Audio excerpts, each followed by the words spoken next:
Hollywood पर दुखर खबर Odia album महाराणी तथा ओडिया चलचित्र नायिका दीपा साहू आउ नाहांती। विगत 90 दशकर आल्बम जगतर अभिनय करी ओडिया दर्शकों हृदय रे राज करिथिबा दीपा साहू एक वर्ष कैंसर रे पीड़ित होइतिले। से एही वर्ष जाक चिकित्साधीन हेउथिले मध्य गत जून 20 रे तांको स्वास्थ्य अवस्था गुरुतर होइतिबारु तांको भुवनेश्वर एक घरोई हॉस्पिटल रे चिकित्सा करा जाउथिला।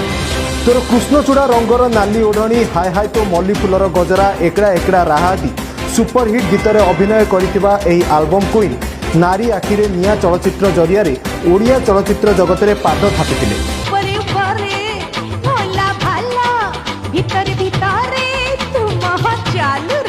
समय क्रमे से ओडिया टेलीविजन धारावाहिक रे मध्य अभिनय करी निजर अभिनयर जादू देखाइथिले।